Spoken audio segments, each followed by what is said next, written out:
정말 다루고 싶은 본문이에요. 여기 얼마나 많은 내용이 있어요. 마지막에 가면 성도들이 어떻게 살아야 될까, 그리고 이 성령의 열매라는 게 어떤 종류가 있나, 우리가 무엇을 피해야 할 것인가, 뭐 하나하나만 따진다고 할지라도 굉장히 풍성한, 언제나 그렇듯이 성경의 본문입니다. 제가 어떤 그 목사님과 대화를 하는 중에 크게 제 사고가 참 잘못됐구나, 나도 생각을 참 잘못하고 있구나 라고 느꼈던 적이 있는데, 이제 그 교회에서 그 교회는 수련회를 꼭 추수감사 주일에 꼭 가는 거예요. 땡스기빙 데이를 껴가지고 땡스기빙 데이가 되게 금요일이죠, 목요일이죠, 목금토 이렇게 가거나 목금 이렇게 간대요. 그래서 제가 왜 다른 많은 날도 있는데 하필 땡스기빙 데이에 가냐, 가족들과 이렇게 지내도록 하는 날이 아니냐 그랬더니 그분이 저를 눈을 동그랗게 쳐다보면서 물어보시더라고요. 우리가 가족이 아닙니까? 진짜 가족은 우리 이 교회에 함께 있는 그 사람들이 우리의 영원한 가족이 아니냐. 그래서 제가 깜짝 놀랐어요. 나도 생각을, 물론 잘못된 생각은 아니지만, 그러나 내 패러다임이라는 것도 결국은 우리 가족이라는 것에 크게 벗어나지 못하는구나. 나의 영원한 가족. 그래서 당연히 가족이 함께 모이면 항상 생각해야 하는 우리 성도들, 교회에 있는 우리의 가족을 어쩌면 나는 더 가까이 생각해야 되지 않을까라는 좀 반성을 좀 한 적이 있습니다. 이 연휴잖아요. 연휴에 가족들과의 일도 있고, 또 오랜만에 쉬는 날 회사에 출근하지 않고 쉬는 그 시간을 내어서 함께 올라와서 성도들과 함께 시간을 보내고 말씀을 듣는다는 것, 그것만으로도 여러분은 이렇게 말씀드려도 되겠죠. 참 박수를 받을 만합니다. 옆에 있는 사람에게 박수 한 번씩.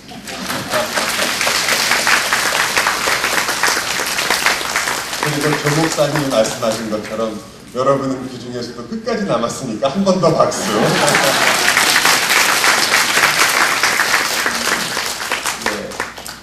그리고 제가 전에도 왔을 때도 항상 봤지만 너무 많은 큰 사랑을 많이 받아서 저희 그 방에 아주, 여기 지금 앞에 놔뒀지만 예쁜 꽃도 이렇게 갖다 주시고, 또 방에 많은 간식도, 여러분 방에는 없었죠? 네.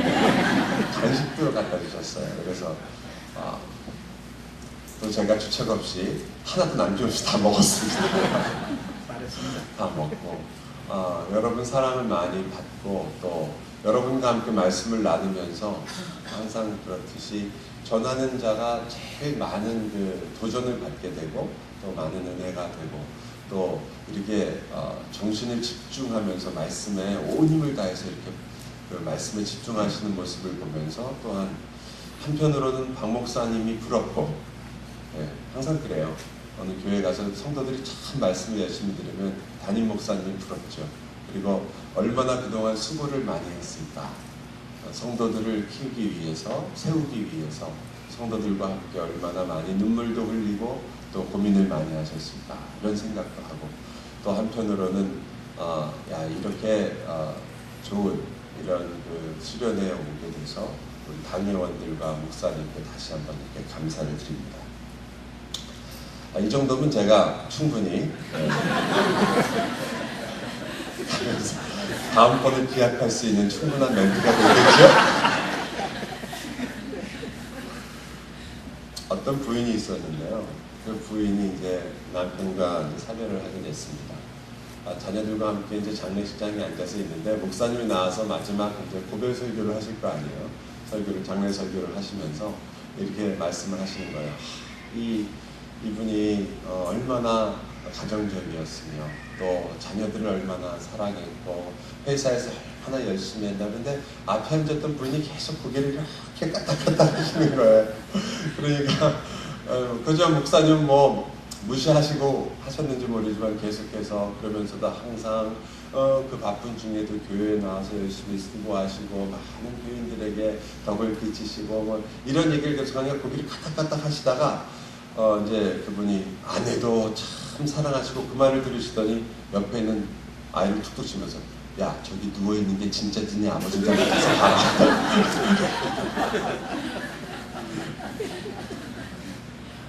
봐라. 우리 성도들이요.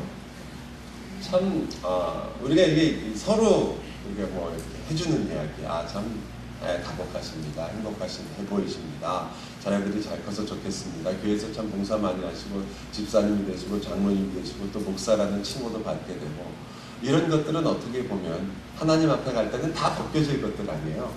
그죠? 하나님 앞에 가면 그때 정말 우리 모습이 남김없이 드러나게 될 것입니다. 그때 여러분 무엇이 나올까요? 우리에게 좀 겁이 나시죠? 또 어떻게 보면 야, 그때를 생각하면 깜찍하고 끔찍하다. 이거 어떻게 될 것인가. 그래서 제가 여러분과 함께 이번에 신자가 누구이며 또 과연 이 신자가 그 삶 속에서 변화를 어떻게 얻게 될 것인가. 물론 변화라는 것이 우리가 노력해서 우리가 얻어내는 변화라는 것도 성경에서 말하는 육체의 연습도 있습니다. 여러분이 결단해서 이번 한 해는 내가 절대로 우리 아내에게 매달마다 뭐 꽃을 사주겠다, 혹은 내가 집에 매일 전화를 하겠다, 뭐 이런 약속이나 결단도 할 수 있고, 그것이 어느 정도 여러분에게 도움이 될 때도 있습니다. 내가 꼭 일찍 들어오겠다, 가정에 더 신경 쓰겠다, 올해는 아이들과 함께 여행을 다녀오겠다, 이런 것들도 물론 어느 정도 효과가 있습니다. 나쁜 것은 아닙니다. 그러나 제가 말씀드렸듯이 그러한 모든 것들이 여러분의 마음과 여러분의 하나님의 기초한 모든 삶적인 변화로부터 결과로서 나오는 것들이어야 진정 성경이 말하는 열매적인 성격을 갖고 있는 겁니다. 열매라는 건 결과 아니에요.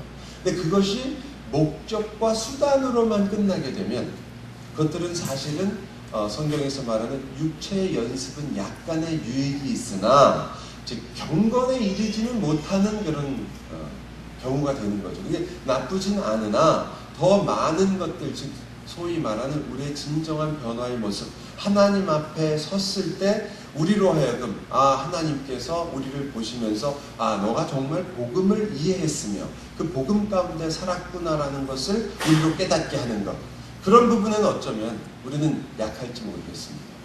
그래서 저희가 그 성막에 대해서 지난 밤에 함께 생각하면서 성막에 대해서 하나님께서 이렇게 지어라라고 말씀만 하신 것이 아니라 성막을 실제로 짓게 하죠.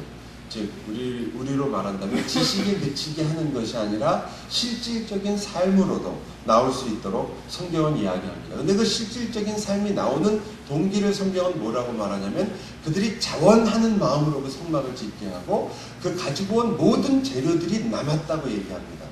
이건 뭘 말하냐면 그들이 그 성막을 짓는 것을 기뻐했으며 그 명령하신 하나님을 사랑했다는 증거죠. 사랑했다는 증거, 즉 하나님을 사랑하는 마음으로부터 나왔다는 그 성막을 짓는 행동이 하나님을 사랑하는 것으로부터 나왔다는 것이 성경이 우리에게 증거하는 참 중요한 내용입니다. 여러분, 조금 우리가 랩업을 하면요, 우리가 신자가 누구인가를 첫 시간에 우리가 함께 나누었고, 그리고 신자라는 것이 어떠한 그 내면적 성격을 갖고 있는가를 우리가 보면서 지난 시간과 2시간에 걸쳐서 주일 설교와 함께 바로 그 모든 것의 기초가 마치 이 중보자 모세가 이 이스라엘 민족 앞에서 하나님 앞에 서 있던 것처럼 그 모든 변화의 핵심 속에는 예수 그리스도가 있으며 결국 그리스도께서 중보자 모세 때문에 성막이 세워지는 거거든요. 하나님이 떠나시려고 했어요. 내가 너희와 함께 가지 않겠다 했던 하나님께서 중보자 모세를 통해서 이스라엘을 용서하시고 성막을 짓고 거기에 임하시기로 하셨습니다. 즉 예수 그리스도께서 성막을 세우신 것과 마찬가지죠.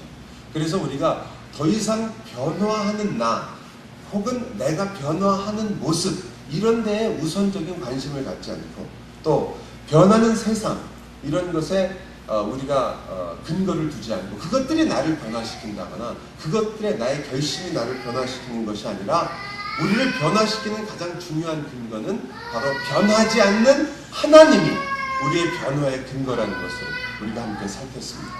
그래서 여러분과 제가 오늘 아침에 그렇다면 이제 내일부터 어떻게 살 것인가를 생각하면서 제일 먼저 다시 한번 우리 마음에 항상 잊어버리기 쉽기 때문에 또 생각해야 될 것은 하나님의 그 끈질기신 사랑과 그 속의 역사와 그 모든 것으로부터 우리를 붙드시고 계신 그 하나님만이 우리가 내일부터 우리의 삶을 살아갈 힘일 뿐만 아니라 내가 변화하는 근거입니다. 그것으로 계속 돌아가셔야 합니다. 그 하나님으로 돌아가지 않는 이상 우리의 어쩌면 우리가 가지고 있는 근거는 계속해서 약해지며 또 여러분은 자칫 잘못하면 쳇바퀴 같은 그 삶을 또 돌 수도 있습니다. 그때 여러분은 또 실망하게 될 거고 또 절망하고 나는 이거밖에 하지 못하나, 내가 예수를 위해서 산다고 했던 삶이 이거밖에 안 되나라는 그러한 문제에 또 봉착하게 돼요. 여러분 이제 이 변하지 않는 하나님 그분께서 여러분을 새롭게 창조하시는 일이 바로 진정한 의미에서 변화입니다.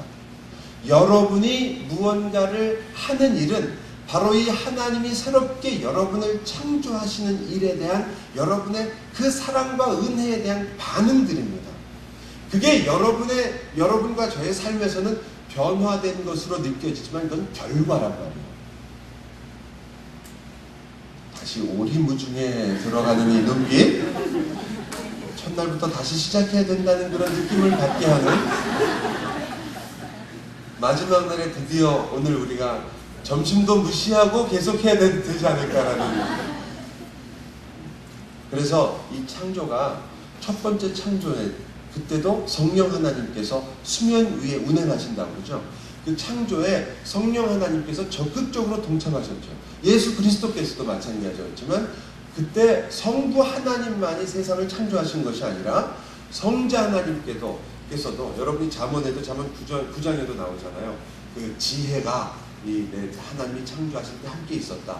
그 예수 그리스도를 그림자적인 언어로서 보여주는 거죠. 또한 성령 하나님께서 수면 위에 운행하시잖아요. 그래서 이 창조 사역에는 예수 그리스도의 사역과 하나님의 사역과 성령의 사역이 함께 지금 같이 있습니다. 그 창조가 그때는 무로부터의 창조라고 우리가 얘기하잖아요.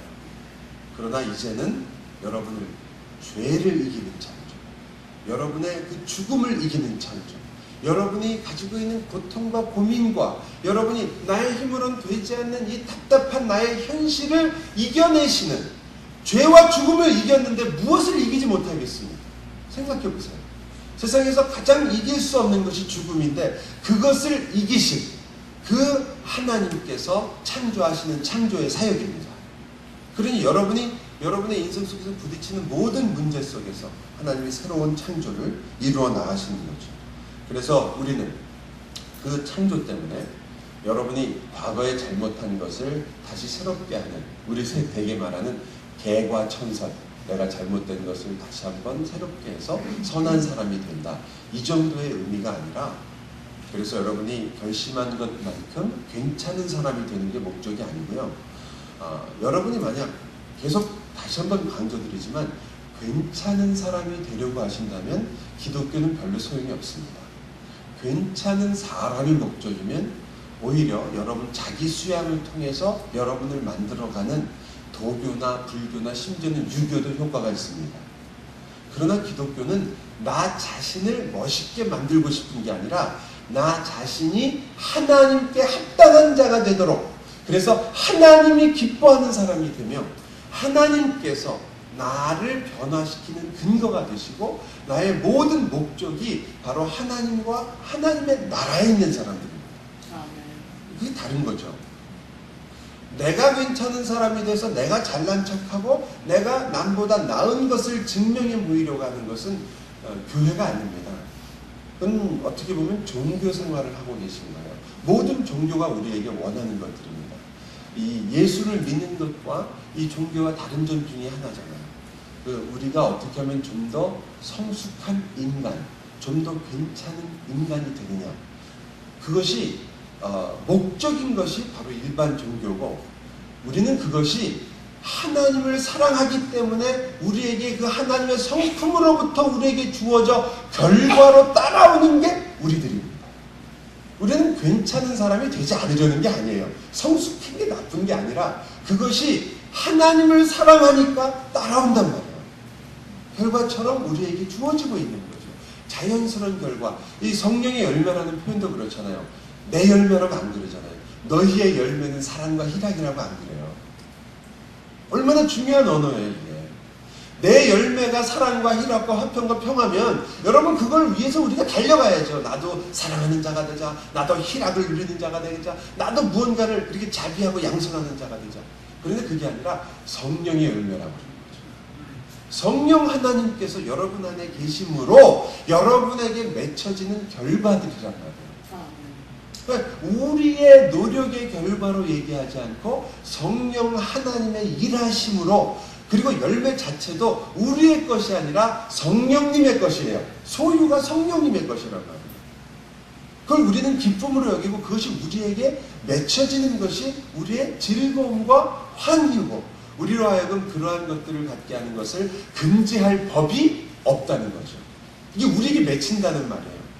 아, 여기서 저는 여러분이 막 와 이럴 줄 알았어요. 이게 그렇구나. 이게 나는 이거 어떻게 하면 맺을까 항상 고민했는데 이게 성령의 열매시라면 우리에게 결국 맺혀지는 것이구나. 아멘. 그래도 저와 신앙의 수준이 비슷한 분들이 몇 분 계시다는 게, 네. 저는 그래요. 저 자신을 볼 때 너무 소망이 없는 거예요. 솔직히 저 자신을 볼 때마다 느껴요. 야, 정말 그 조그만 일에 그렇게 짜증을 내고 화를 내는 걸 보면 참 깜찍하고. 저는 제가 괜찮은 목사가 돼가고 있다고 생각했는데 제가 제일 무서워하는 꿈이 두 개예요. 하나는 뭐냐면요, 영장을 다시 받는 꿈.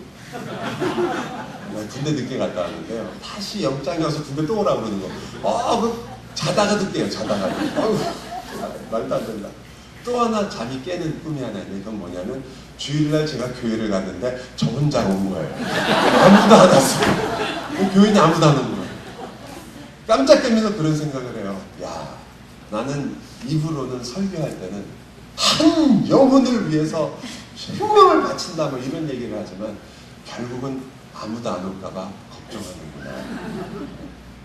참 벗어나기 어려워. 내 몸은 알고 있구나, 내 마음을. 그런 걸 보면서 좀 소망이 좀 없을 때가 있어요. 그럴 때마다 이 구절이 저에게 힘입니다. 내 열매가 아니다. 성령의 열매다. 성령으로 출발해서 성령이 우리 안에서 역사하시며 결국 맺혀지는 것도 성령 하나님께 드릴 그 열매다. 내가 먹을 열매가 아니에요. 내 열매로 내가 심고 내가 거둬서 내가 먹을 열매가 아니라 하나님께 온전히 바칠 열매예요. 저는 그래서 계시록이 너무 멋있어요. 면류관을 하나님이 주시는데 주께서 주시는 그 면류관을 장로들이 어떻게 합니까? 하나님의 보좌 앞에 던지잖아요. 그 분께 돌아가야 될 것이다. 내 안에 만약 여러분과 여러분의 삶 속에서 내가 누군가를 사랑하고 애타게 기도하며 사랑했던 그 사랑의 열매가 있다면 여러분은 그 열매를 내가 먹는 것이 아니라 결국 주님 앞에 바치게 될 것이고, 나에게 자비와 양선의 삶의 모습의 결과가 나타나서 내가 하나님이 주신 것을 가지고 누군가를 도왔다면 그것이 내 자랑으로 끝나는 것이 아니라 결국은 성령 하나님께 드릴 나의 열매로 끝나게 되는 것이니까 우리는 하나님께 자랑할 것이 없는 자요 오히려 하나님께 감사하는 자가 되고, 그때 제가 마태복음 7장이라는 것이 조금 이해가 됐어요. 즉 마태복음 7장에 보면 예수님께서 나와서 묻잖아요. 우리가 참 항상 경계가 되는 말씀이죠. 너희가 누구냐? 라고 물어봤을 때 사람들이 내가 주여, 내가 주의 이름으로 선지자 노릇하고 주의 이름으로 귀신을 쫓아내고 주의 이름으로 병을 고쳤습니다. 그때 주님께서 불법을 행하는 자들아 내게서 떠나가라. 저들이 아주 슬피 울며 이를 갑니다. 이해가 전혀 안 됐어요. 물론 이렇게 이해할 수 있었어요. 저렇게 사실은 진정한 의미로 즉 예수 그리스도를 따라가지 않고 바리새인처럼 살아가는 사람들, 그런 사람들은 결국 그렇게 불법을 행하는 자가 되는구나, 그런 해석도 가능하다고 생각했습니다. 그러나 그것보다 제 마음에 지금 더 제가 그 구절에 대해서 더 깊이 이해한다고 생각하는, 그것보다 제가 다음에 왔을 땐 더 깊은 의미를 제가 여러분과 나눌지 모르지만 지금 현재 제가 알고 있는 이 말씀에 대한 정말 의미는 이런 거예요. 하나님 만약 여러분이 천국에 지금 가서 섰는데 하나님 여러분 물어보신단 말이에요. 너 땅에서 뭐 하다 왔냐? 그러면 여러분이 처음 생각나는 게 제가 매주마다 빠지지 않고 예배 참석하고 제가 기쁨의 교회 그 예배당 지을 때도 참 애를 쓰고 같이 동참했고 그리고 말씀을 지키기 위해서 애썼고 수련회 가서 성경 말씀 들었고 또 어떤 일을 위해서 기도해 줬고 그리고 막 이런 게 생각나면 그러면 그게 먼저 생각나고 그것이 여러분이 하나님께 말씀드릴 것이라면 그건 아니더라 이 말이에요. 그게 아니더라. 왜? 그게 바로 이것과 똑같은 거예요. 이 사람들이 진심이 아닌 게 이들은 예수님 이름으로 이 일을 한 거거든요. 내가 주의 이름으로 병을 고쳤고 주의 이름으로 선지자 노릇했고 주의 이름으로 귀신을 쫓았고 주의 이름으로 살았다 이거죠. 얼마나 괜찮은 인생이에요. 그런데 그게 먼저 생각나서 하나님 앞에 나오면 그것이 왜 불법이 되냐 이거죠. 그게 왜? 왜냐하면 우리의 행한 그 행위와 모든 것이 하나님으로부터 나에게 이루어졌다는 것을 알았을 때 우리는 그 앞에 갔을 때 주여 나는 무익한 종입니다. 하나님의 은혜로 살았습니다. 라는 게 정답이라는 거죠. 그게 정답이죠. 우리가 거기서 내가 한 일들이 잘 기억나고 그게 쫙 가는 게 아니라 그것들은 하나님의 은혜로 이루어진 일이니 이 모든 면류관이건 열매건 다 하나님의 것입니다. 라는 그 마음이 우리가 이 땅에서 준비해야 할 마음이라는 거죠. 정말 저와 여러분이 하나님 앞에 갔을 때 이런 말도 좋아요. 예수 그리스도의 십자가의 보혈로 내가 구원을 받았습니다. 주님 주의 은혜로 살았습니다. 내가 이렇게 하나님께 왔으니 내가 천국에 들어가게 됐습니다. 그것도 정답이에요. 그러나 저는 저희 교인들에게는 이렇게 가르쳐줘요. 그러면 다 똑같이 얘기할 거니까 거기 가서 예수님이 좀 똑같은 대답을 들으면 식상하지 않겠냐. 거기서 좀 튀는 대답을 해야 되지 않느냐. 그러면 거기서 조금 대우가 달라지지 않겠냐. 그때 가서 이렇게 얘기해라. 뭐라고 얘기하냐면 주님 하나님께서 창세전부터 원하셨던 그 뜻이 그 하나님의 뜻이 오늘 저에게 이루어졌습니다. 저는 여기 왔습니다. 그러면 분명히 하나님이 놀라실 거다. 그때 단 한마디만 해달라. 너 그거 어떻게 알았냐? 저희 담임 목사가 한명민 목사 한마디만 해달라고.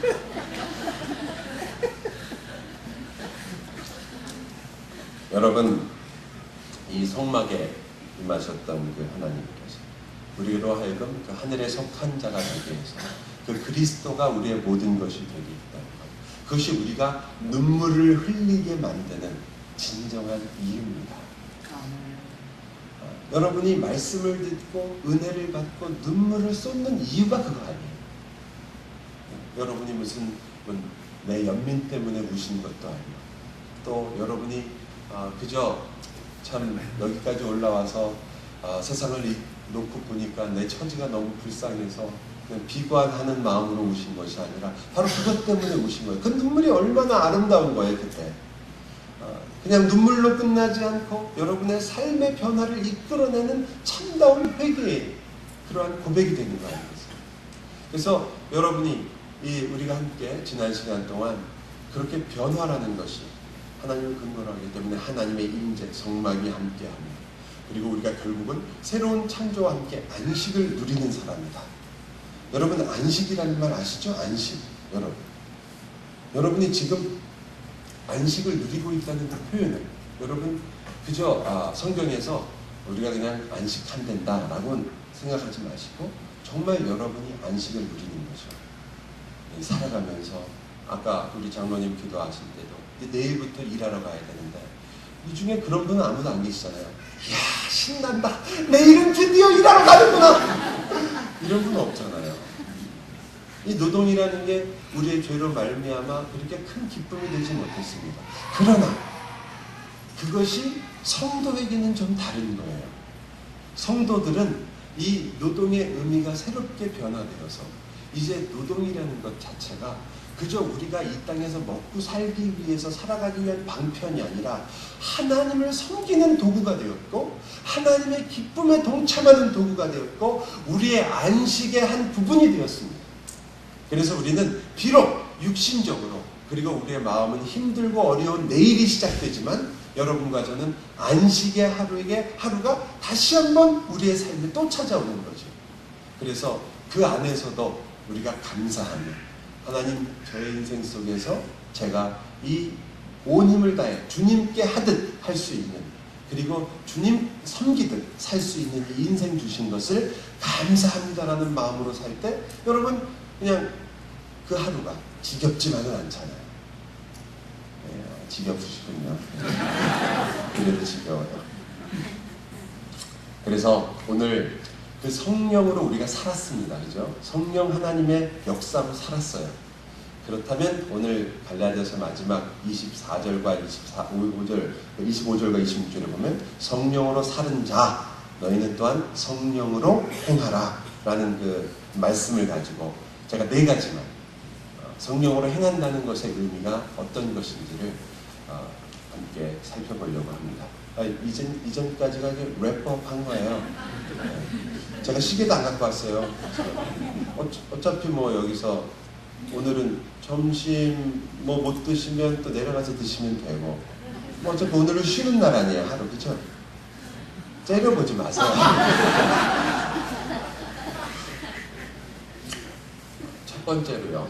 성령으로 행한다라는 말이 가지고 있는 의미를 저는 좀 정리한 거죠. 이거보다 훨씬 더 많고 깊습니다만은 우리가 조금 마음에 새기고 가고 싶은 것은 첫 번째는 넉넉함의 원리라고 이름을 한번 붙여봤어요. 마지막 날이니까 여러분이 좀 기억하기 쉽게 제가 한번 넉넉함의 원리라는 것은 뭐냐면 성령 하나님이 우리와 함께 하신다는 성령으로 산다는 성령으로 행한다는 말은 우리의 힘으로 살지 않는다는 거 아니에요. 성령 하나님이 우리의 힘이 되고 우리의 근거가 된다. 이거야말로 우리가 가질 수 있는 최고의 힘 아닙니까? 우리가 생각할 수 있는 최고의 장점이에요. 여러분이 가지고 있는 최고의 장점 누가 물어보면 나는 무슨 이런 달란트가 있습니다. 이런 달란트가 있습니다가 아니고요. 사실 여러분이 갖고 있는 최고의 장점 여러분의 최대 무기는 성령 하나님이 나의 힘이 되신다는 거죠. 그거는 표현하면 이런 표현을 우리가 쓸 수 있는 거예요. 로마서 8장에 있는 말인데 이 모든 일에 우리를 사랑하시는 이로 말미암아 우리가 넉넉히 이기느니라. 그 힘이 넘친단 말이에요. 성경은 그거를 그냥 너희가 살 만큼 힘을 줬다라고 이렇게 표현을 안 해요. 너희가 이 세상을 살아가기에 그 정도 그냥 헉헉거리면서 살아가며 이를 악물고 살아갈 그 정도를 준 게 아니라 여러분으로 하여금 그것을 기쁨으로 이길 수 있도록 넉넉하도록 하셨다고요. 넉넉히 이깁니다. 실감이 안 나세요? 하루하루 사는 게 너무 힘들어서 실감이 안 나세요? 아니요. 여기 여러분과 성경 둘 중에 하나가 뭔가 틀린 거죠. 그럼 성경은 말하기를 너희를 사랑하시는 이의 사랑이 얼마나 큰지 성령 하나님의 역사가 얼마나 깊은지 놀라운지 너희가 넉넉히 이긴대요. 넉넉히 이기고도 남는다 이 말이에요. 그래서 이걸 저는 넉넉함의 원리라고 생각합니다. 성령 하나님이 우리에게 이 힘이 된다는 말은 첫 번째로요. 여러분 이걸 조금 추상적으로 생각하실까봐 제가 조금 세분했어요. 첫 번째로는 성령 하나님께서 우리에게 하시는 일 중에 하나죠. 우리를 계속해서 예수 그리스도와 하나가 된 것을 지켜주신다 이런 뜻입니다. 우리로 하여금 내가 내 힘으로 사는 정도가 아니라 그리스도와 하나가 돼서 살고 있는 것을 계속 지키게 한다. 계속 생각나게 하시며 계속 그것을 알게 하시며 우리로 성령 하나님께서 나는 그리스도와 하나가 된 자다. 그리스도와 함께 살고 있다. 저는 제가 그 영상에 있는 분들하고 같이 기도하면서 그리고 같이 공부할 때 그걸 제일 강조해요. 여러분 혹시 여러분이 몸이 아프신 분들은 꼭 기억하세요. 여러분이 왜 아플 때 힘든 것 중에 하나는 내가 너무 아픈 것, 다른 사람은 느끼지 못하는 그 고통 속에 있기 때문에 그렇거든요. 너무 외로우면서 아프단 말이에요. 그게 아니라 여러분 성령 하나님께서 여러분을 넉넉하게 이기는 힘을 어떻게 주시느냐? 여러분 홀로 그 병상에 누워있는 것이 아니라 그리스도가 여러분과 함께 누워 계시다는 것을 기억해야 합니다. 여러분보다 더 깊은 절망과 아픔을 그리스도께서 느끼고 계시다는 것. 내 마음에도 다 이해하지 못하는 이 아픔, 여러분은 여러분이 아픈 그 아픔의 원인과 그 결과와 미래를 다 알지 못하기 때문에 그저 그 순간에 오는 그 아픔밖에 몰라요. 우리는 그렇잖아요. 그저 내가 아픈 것, 병이 났기 때문에 아픈 이 아픔, 그리고 내가 아프 생각할 때 우리 자식들은 어떻게 하나, 우리 남편은 어떻게 하나, 우리 아내는 어떻게 하나, 우리 부모님은 어떻게 하나, 이런 정도의 생각으로 오는 아픔을 여러분이 느끼고 있지만 예수 그리스도가 여러분과 함께 느끼는 아픔은 여러분의 그 깊은 인생, 왜 우리가 이 생애 속에서 죄라는 문제 때문에 갖고 있는 이 고통, 그리고 그것 때문에 오는 이 병, 그 병으로 인한 우리의 그 깊은 절망, 내면 속에서 끊임없이 나오는 절망, 그리고 앞으로 올 모든 미래와 아픔, 그 고통을 그리스도는 아신다고요. 우리보다 더 우리를 잘 아신다고요. 그러니 우리보다 더 깊은 고통을 그리스도는 나와 함께 지금 겪고 계시다고요. 그 그리스도가 우리와 함께 그 고통을 겪기 때문에 그리스도께서 그 고통을 이기시고 부활하신 능력이 여러분을 넉넉히 이기게 하실 줄 믿습니다. 그 그리스도가 우리와 함께 있다. 우리와 영원히 여러분을 하나로 그리스도와 묶고 계신 그 성령 하나님의 능력이 우리를 넉넉히 이기게 합니다. 또한 우리로 하여금 그리스도의 말씀, 하나님의 이 말씀을 깨닫게 하고 기억나게 하십니다. 그게 우리의 최고의 무기입니다. 세상 사람들은 알 수 없어요. 정말 알 수 없습니다. 그 하나님의 말씀으로부터 오는 그 위로를 그들은 아마 조금만 안다면 다 예수 믿으려고 덤빌 수밖에 없을 것입니다. 그 절망과 기쁨 속에서도 그 주님이 주셨던 그 말씀 한마디가 우리를 끝까지 붙들었던 그 놀라운 체험을 여러분은 다 한두 가지는 가슴에 갖고 계실 것입니다. 성령 하나님의 일이었습니다. 그분이 여러분으로 하여금 예수께서 하신 말씀을 기억나게 하셨습니다. 그리고 또 하나, 우리는 우리의 빌 바도 알지 못합니다. 정말 우리처럼 기도를 못하는 사람이 세상에 있을까요? 우리가 바로 앞에 일도 모르고 우리는 우리 생각나는 대로 기도할 수밖에 없는 사람들이죠. 그래서 성경도 말하잖아요. 우리가 마땅히 빌 바를 알지 못하나. 그래서 저는 가끔 너무 기도를 가장 성경적이라고 말을 붙이긴 하지만 옳다고만 생각하는 기도에 너무 집착하시는 분들께 제가 가끔 말씀드려요. 우리가 아무리 옳게 기도하고 하나님의 뜻을 온전히 아는 것처럼 기도하려고 너무 그러는 건 기도를 오히려 방해하는 거다. 그렇잖아요. 부족한 우리가 어떻게 온전하신 하나님의 뜻에 맞춰서 그대로 기도할 수 있겠습니까? 그건 불가능하거든요. 근데 그렇게 기도하려고 기다리시는 분들 많이 봤어요. 목사님 오늘 설교를 듣고 나서 보니까 이런 기도는 참 잘못된 것 같은데 주시옵소서 그런 기도도 문제가 있지 않습니까? 예, 저도 그렇게 생각은 해요. 저도 맨날 주시옵소서 기도가 안 좋아가지고 저도 하나님께 기도한 적이 있어요. 주여 다시는 주시옵소서라는 기도를 하지 않게 해 주시옵소서. 요 정도구나 우리가. 그냥 우리가 그 정도예요. 여러분 자꾸 하나님의 그 은혜의 보고에 들어가는 열쇠에 금메기를 너무 애쓰지 마세요. 그 열쇠가 맞으면 되지. 금메기를 하느냐, 은으로 발랐느냐, 거기다 다이아몬드를 박았느냐, 멋은 있어 보일지 몰라도 그게 답은 아니잖아요. 근데 우리는 너무 거기에 신경을 쓰는 게 아닌가 생각돼요. 여러분 틀린 기도도 우리가 할 수 있어요. 할 수 있어요. 그러나 여기 있는 것처럼 우리는 마땅히 빌 바를 알지 못하지만 성령 하나님께서 우리를 위하여 친히 간구하시느니라. 그게 우리가 가지고 있는 성령 하나님의 놀라운 역사의 힘 아닙니까? 성령 하나님이 우리의 힘이 되시기 때문에 우리는 심지어 우리의 갈 바를 알지 못하나 성령 하나님께서 우리를 인도하신다. 여러분 하나님의 뜻에 대해서 저희 출애굽기를 하면서 저희 교회에서 출애굽기를 같이 공부하면서 하나님의 뜻에 대해서 공부한 적이 있었는데 많은 분들이 하나님의 뜻을 A, B, C, D 중에 하나님의 정답은 C, 그거 못 고르고 A 고르면 너는 끝장. 이렇게 생각을 많이 하세요. 그래서 하나님의 뜻을 구한다는 것을 꼭 그런 식으로 찾아가시려고만 하세요. 그거는 사실은 우리가 잘못 생각하고 있는 거예요. 신자이거든요. 신자는 말 그대로 모든 것이 합력하여 선을 이룬다고 하잖아요. A, B, C, D 중에 C가 정답에서 그 길로만 가야 하나님이 복을 주시고 다른 길로 가면 벌을 주는 게 아니라 여러분이 고르고 여러분이 기도하며 하나님의 말씀 속에서 고민하며 가는 그 길이 바로 하나님께서 여러분과 함께 가시는 길이에요. 아멘. 그 길 속에서 여러분이 게으르면 안 되죠. 어떻게 하나만 하나님의 길이었는데 그냥 가자. 그러면 여러분 말 우리가 잘 아는 대로 된통 맞고 돌아오시는 거죠. 엄청 얻어맞는 거예요, 그게. 그러지 않고 하나님의 뜻을 조차 살기 위하여 고민하며 내가 알고 있는 성경의 지식과 그 뜻에 따라서 온 힘을 다해 주님의 뜻을 찾으려고 하는 여러분에게 여러분이 어떤 일을 결정한 것 때문에 하나님이 어이구 너 그거 C였어. 넌 B구나. 넌 틀렸다. 한 끗 차이지만 넌 끝장이야. 이런 거 없어요.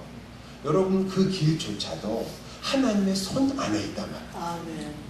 그 안에서 여러분으로 하여금 하나님이 원하시고 이루시는 뜻 안으로 여러분을 인도하시는 우리는 마땅히 빌 바, 갈 바를 알지 못하나 성령 하나님께서 우리와 함께 하심으로 이루어내신다는 그것이 바로 우리의 진정한 최고의 장점의 힘입니다. 그래서 성령으로 행한다는 말은 첫 번째는 바로 그 넉넉함의 원리를 갖고 있습니다.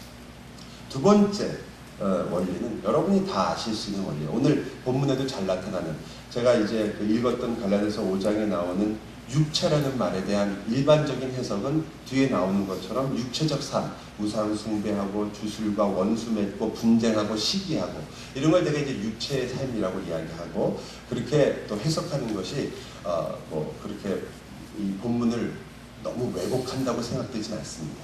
그러나 여기 보면 한번 그 본문을 한번 보세요.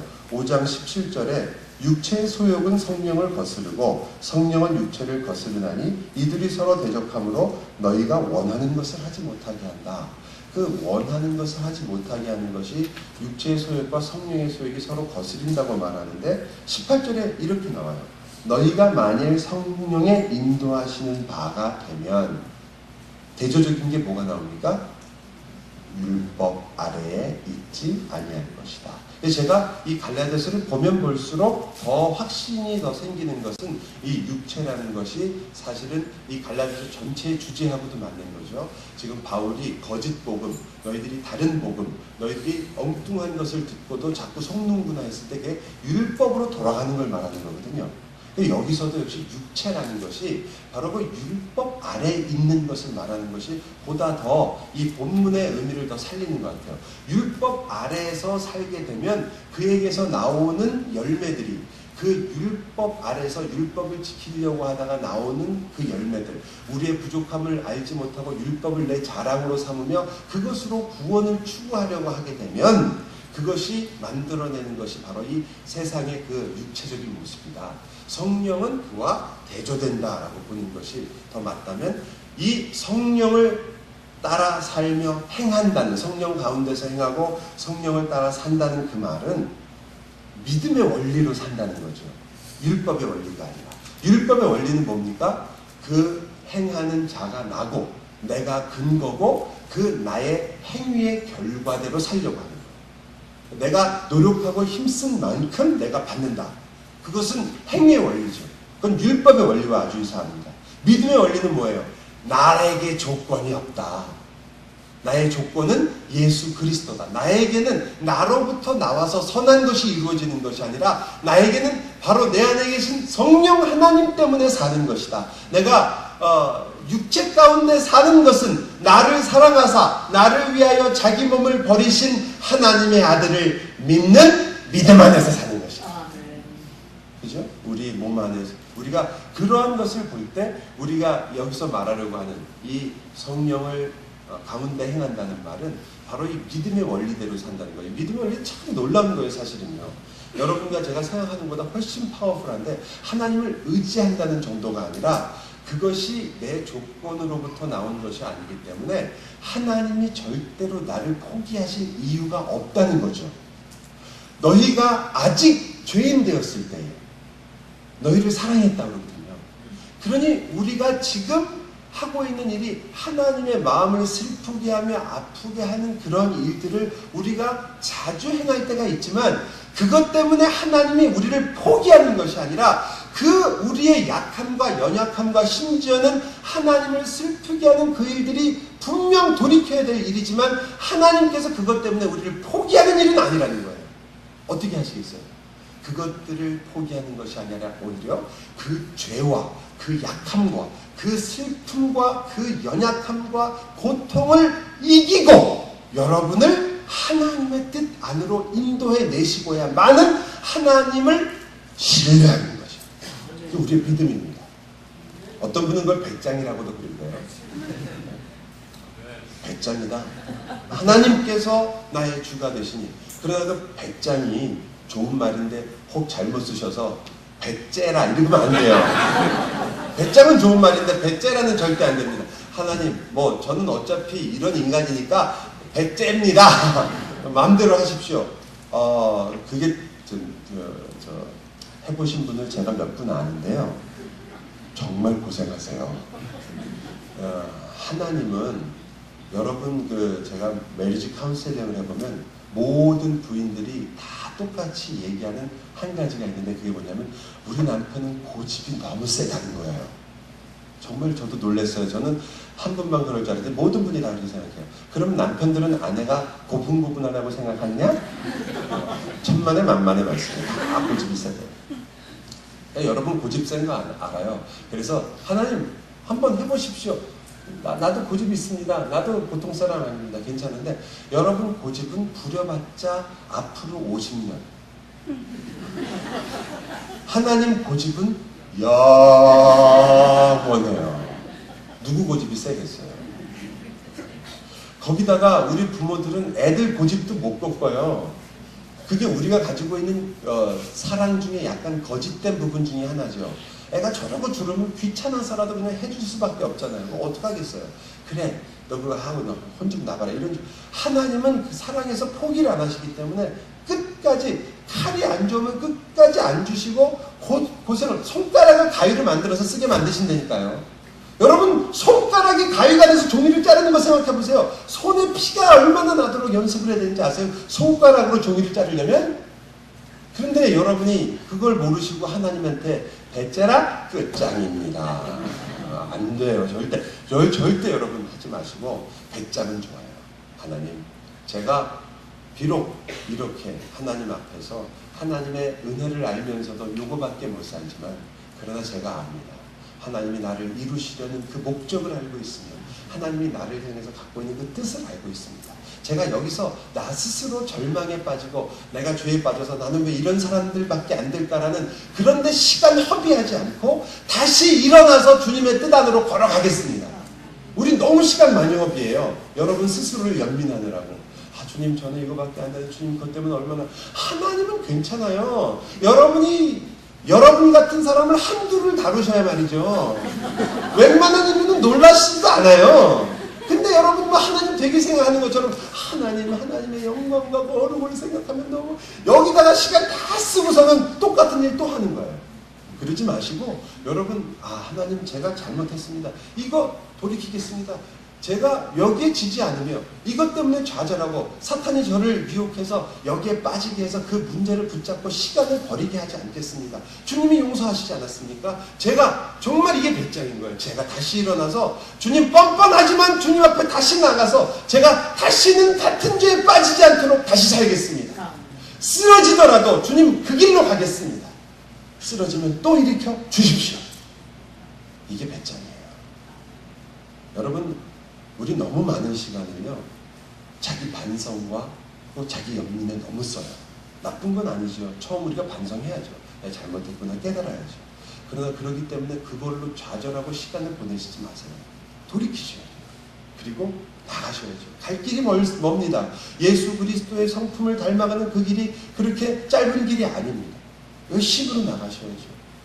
여기 어르신들 중에 어떤 분 저희 교회는 저희 기쁨의 교회보다 어르신들의 연령이 좀 높으신 것 같아요.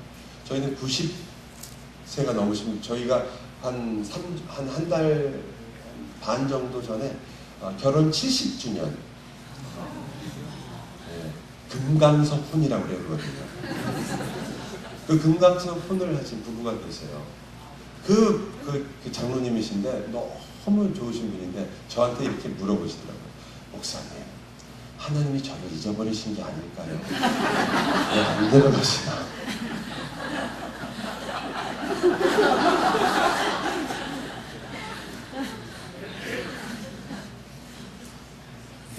제가 그랬어요. 장로님께 굉장히 죄송한 말씀이지만 장로님 아직 졸업학점이 안 되셨네요. 졸업학점이 돼야 되는 거예요. 여러분과 제가 하나님의 성품을 닮아가는 그 일에는 우리가 생각하는 계산법과는 전혀 다른 하나님의 의미가 있습니다. 모두가 다 똑같은 졸업학점을 갖고 있는 것도 아니고요. 모두에게 또 똑같은 것을 요구하시는 게 아니라 하나님이 주신 처음부터 주셨던 달란트 우리는 잘 몰라요. 하나님이 여러분 모두가 다 뭐 헬렌 켈러 같은 사람이 되고 뭐 마더 테레사 같은 사람이 되겠어요? 저는 우리가 나도 그런 사람들을 보면서 우리가 자극을 받는 건 좋지만 그 다 우리 보고 그런 사람 되라고 우리에게 저는 그렇게 우리에게 주어진 것이 그 한 달란트밖에 안 되는 사람이 100달란트를 남기려고 막 애를 쓴다는 것 자체가 말이 안 되는 거 아니에요. 우리가 한 달란트를 받았다는 뜻은 물론 아닙니다. 그 말은 무슨 뜻이냐면 다 다양하단 말이에요. 그렇기 때문에 다 졸업학점도 다르고 이수할 학점도 달라요. 왜? 여러분은 다 똑같은 것을 다 똑같은 정도로 만들어내야 하나님이 기뻐하실 거라고 생각하세요. 하나님이 무슨 도장 찍듯이 기계적으로 여러분을 만들어내고 천국에 가면 전부 다 얼굴이 똑같고 전부 똑같이 웃고 똑같이 반기고 전 지겨워서 못 살 것 같아요. 여기서도 목사님들을 만나면 제가 제일 힘든 것 중에 하나가 패스톨 스페이스가 있잖아요. 박 목사님도 한 15년 되고 저도 15년 되니까 저희 둘이 만나면 서로 알아보는 게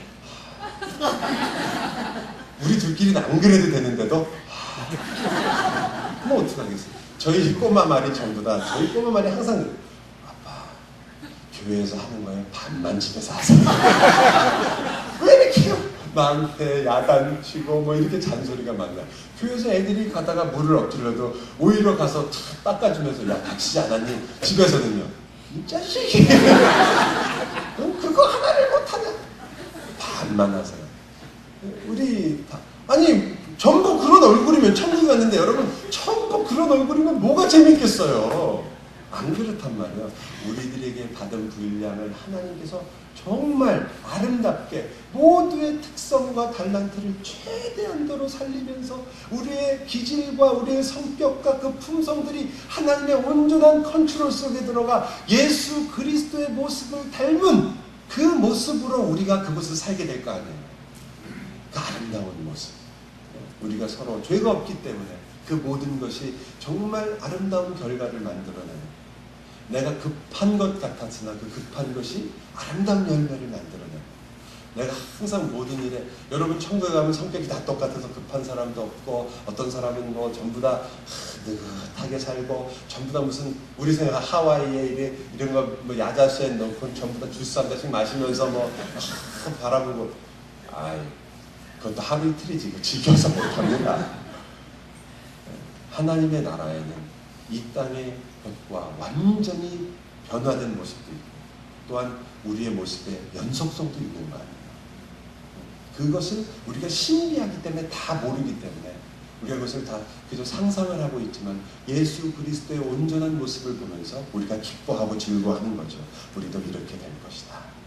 여러분 그러니까 이 성령 하나님께서 우리를 그 믿음의 원리로 즉 내 조건으로 해서 사는 것이 아니라 성령 하나님께서 그 믿음을 의지하고 그래서 하나님만을 의지하고 하나님께서 우리로 해요. 포기하지 않는다는 것을 알게 하는 소망을 품는 그 믿음으로 살게 되는 거죠. 이게 성령을 따라 사는 사람의 특징입니다. 우리는 다른 건 다 해도 포기는 못해요. 아 힘들다 이거 뭐 그냥 이렇게 살다가 말까? 산다는 게 다 그렇지 뭐 이게 안 돼요. 우리는 왜? 아직도 예수 그리스도와 하나님이 기뻐하시는 나라가 있고 그 나라를 향해서 우리가 갈 길이 있으며 성령 하나님께서 그 길을 우리와 함께 가시기 때문입니다. 네. 세 번째 원리는 주인이 바뀌는 원리입니다. 여러분이 이 부분은 아마 박 목사님께 더 깊은 그 가르침을 받으셨기 때문에 저는 거기서 몇 가지만 말씀드리려고 해요. 그 주인이 바뀌는 원리라는 건 우리 전 삶에 있어서 내가 주인이 아니라 성령 하나님께서 주인이 되셨다는 원리죠. 그것이 우리로 하여금 참 평안을 갖게 합니다. 또한 우리로 하여금 중요한 사실을 알게 하는데 주인이 바뀐 것이지 여러분의 모든 습관이 없어진 것이 아닙니다.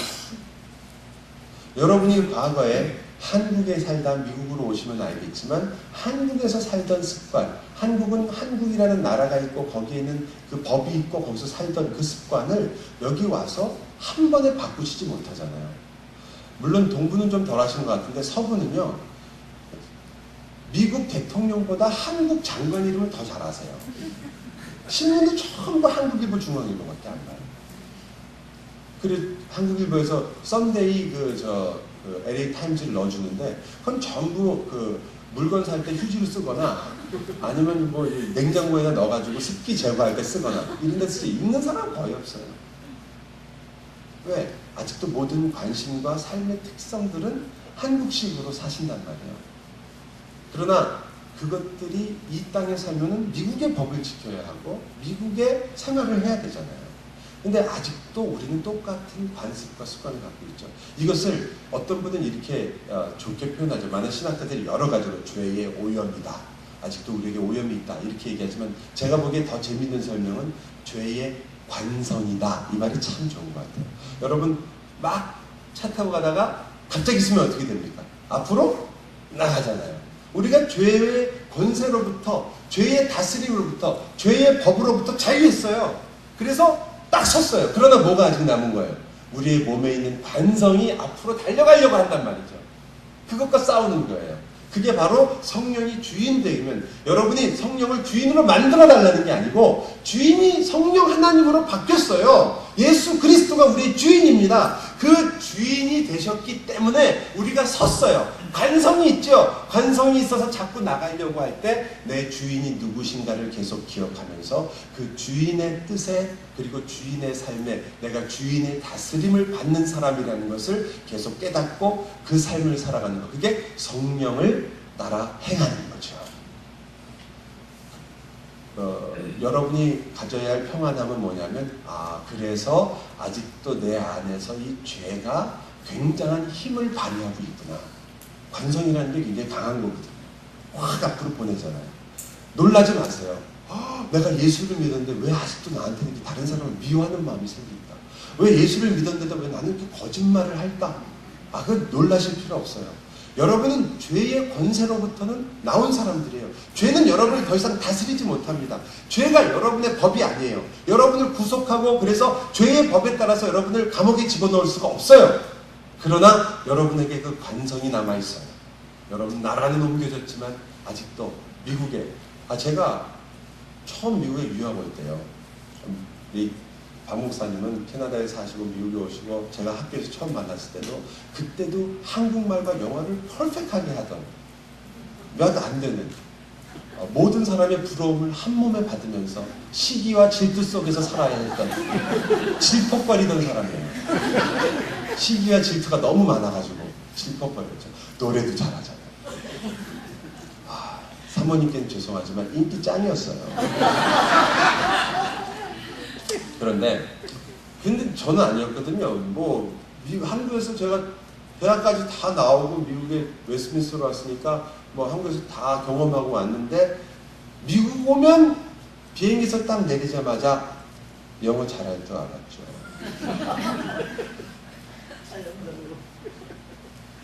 근데 내려서 거의 실수 연습이죠.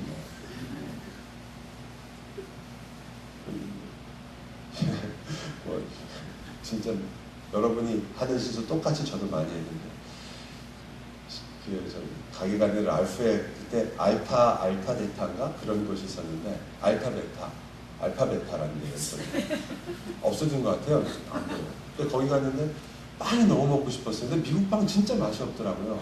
슈크림 빵이 너무 먹고 싶어요. 슈크림 빵 없나 가서. 그러니까 Do you have a 슈크림? What? 발음이 나빠서 그런 줄 알고 Do you have a 슈크림? 계속 저는 거를 안 되겠다 그래서 Do you have a 슈크림? 아이언 넘버 9 아직도 기억해요. 아이언 넘버 9 갔더니 구두야.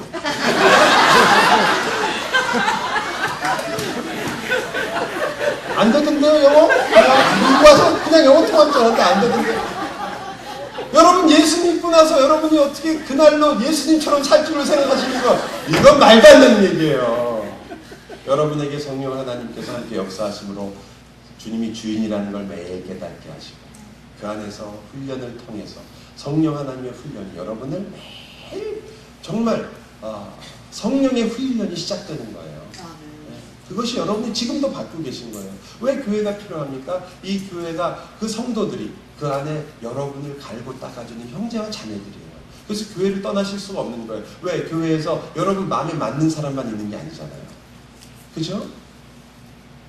아닌 것처럼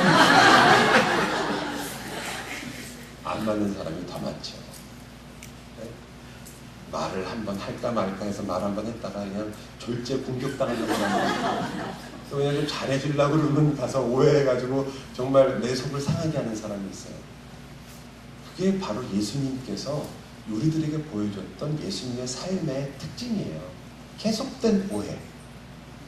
제자들 중에 예수님을 이해한 사람이 누가 있어요? 뭐 하러 오셨는지도 몰라요. 마지막까지도 제자 훈련의 최초의 최대의 실패자. 예수님 때문에 저희 목사들이 얼마나 힘을 얻어요. 제자 훈련은 성공하는 예가 없다는 것도 별로 그렇게 속상하지 않은 이유는 예수님이 실패하셨으니까. 그때 다 몽땅 도망갔어요. 3년이나 가르쳤는데. 제가 3년을 가르쳐서 도망갔다면 당연하지만 예수님이 3년이었는데 다 도망갔어요.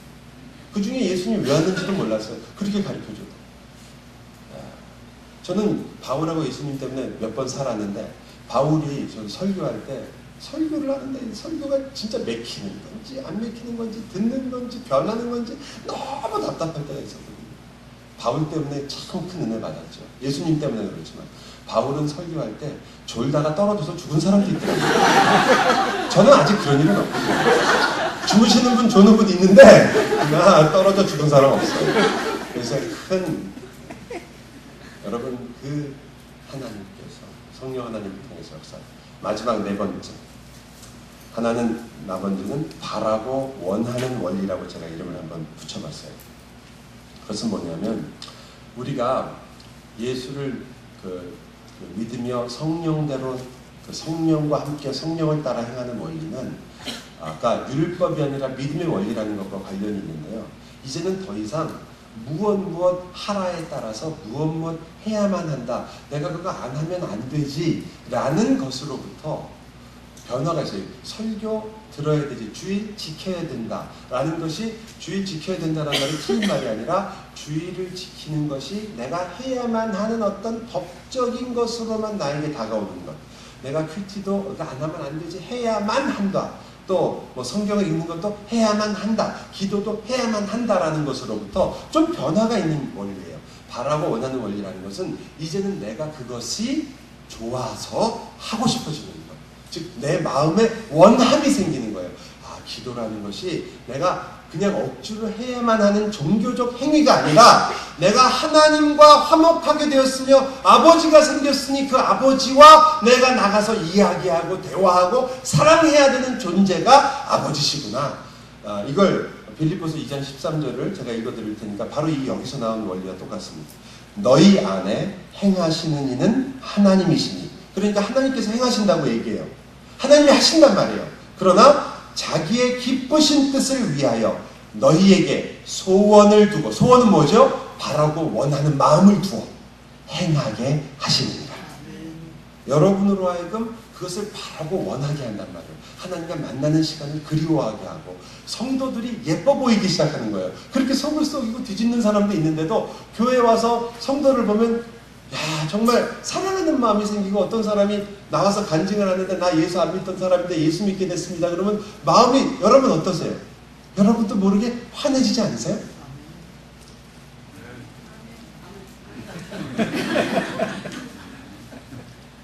아주 전부 다 아멘할 때까지 기다린 거예요. 또 누군가 아프다 그러면, 야, 성경에만 있는 말인 줄 알았거든요. 저는 바울이 너희가 아프다고 하면 내가 아파하지 않다, 너희가 괴롭다고 하면 내가 괴로워하지 않더냐. 야, 바울이나 되니까 하나 보다 그랬는데, 여러분 어제도 보니까 우리 중에 누군가 아프다고 하니까 기도하는데 왜 눈물이 나는 거예요? 왜 우리 마음이 아픈 거예요? 왜 내 몸이 아픈 것 같은 거예요? 우리 안에 하나님이 소원을 주신 거죠. 바라고 원하는 마음, 성도를 사랑하는 마음, 하나님의 말씀을 그리워하는 마음, 갈증을 느끼게 하는 마음, 성령께서 우리 안에 그 소원을 두고 행하신다는 이 원리가 우리로 하여금 성령을 따라 살게 하는 것입니다. 제가 4가지를 다시 한번 말씀드리고 이 마지막 그 성령의 열매를 맺는 이 원리를 정리하려고 합니다. 첫 번째, 잊지 마세요. 성령 안에서 우리는 넉넉하게 이기는 원리, 넉넉함의 원리가 있다는 것. 또 하나는 우리는 우리를 조건으로 하고 우리 힘으로 나오지 않는 믿음의 원리로 산다는 것. 주인의 원리, 이제 드디어 우리의 나라가 옮겨졌으며 우리의 다스림이 하나님의 다스림 속에 있다는 원리. 이것이 바로 성령을 따라 행한다는 의미입니다. 마지막으로 성령께서 우리 안에 소원을 두고 행하신다는 원리, 바라고 원하는 원리. 여러분, 이제 더 이상 남보다 더 잘나야 한다, 나도 교회에서 남보다 뛰어나야 된다, 나는 신앙이 남보다 더 좋아서 사람들이 인정을 해야 된다, 이러한 압박과 이러한 그 부담과 이러한 말도 안 되는 자기가 만든 십자가를 스스로 져서, 성경이 말하는 십자가다는 십자가를 혼자 지고 돌아다니시지 말고요. 이제는 진정한 의미에서 여러분의 신앙생활을 잘하게 되면 예수 그리스도만 바라보다 보니까, 주님만 바라보고, 아까도 말했지만 우리 조 목사님처럼 조시성으로 다 개종하시고 조다가 되어서 남이 나보다 더 잘 믿도록 섬겨주는 게 신자예요. 나는 더 낮은 자가 되리라. 그가 나보다 나아진다면 나는 그 발 밑에서 그 발을 씻기는 자가 되리라. 이게 진짜 신앙이죠. 남을 나보다 낮게 여길 뿐만 아니라 그가 나보다 나은 신앙을 갖도록 하기 위해서 애쓰리라. 나야말로 죄인 중에 괴수가 아닌가. 그 예수 그리스도의 마음을 품고 그 하나님과 그리스도와 성령 하나님을 그 사랑하기 때문에 여러분의 삶 속에서 하나님의 나라의 그 원리를 계속 묵상하며, 그저 순간순간 생각날 때마다 남을 도와주는 게 아니라 내가 하나님 나라에서 누구이며 형제와 자매가 누구이고 세상에 대해서 내가 어떤 일을 행하는 자인가를, 그 가치관이 점점 변화되고 하나님의 이 세계를 보는 관점이 점점 하나님의 나라의 관점 속에서 점점 변화되어서 여러분의 삶 속에서 그것이 자연스럽게 성령의 열매로 맺혀지게 나오는, 다시 한번 말씀드려요. 자연스럽게 그 열매를 목적으로 쫓아가는 게 아니라 하나님과 하나님을 사랑하며 그 나라와 의를 구하다 보니까 그 성령의 열매들이 여러분의 삶 속에서 자연스럽게 맺혀지는, 그래서 나도 맺혀진 줄 모르는, 여러분 겸손의 열매가 맺혀진 줄 알면 그거 어떡하면 좋아요. 몰라야죠. 무슨 열매가 맺혀진지 몰라야 돼요. 나는 모르는 다른 사람이 보면서 야, 사랑이 많으십니다, 그러면 어쩔 수 없지만, 여러분이 난 왜 이렇게 사랑이 많은 거야? 나는 왜 이렇게 겸손한 거야? 나는 왜 이렇게 자비와 양선이 많은 거야? 노 안 됩니다. 그거 아니에요. 우리는 그 주님을 따라보다 보니까 나는 상상도 못했던 하나님의 복과 성령의 열매들이 정녕 우리를 따르는 거죠.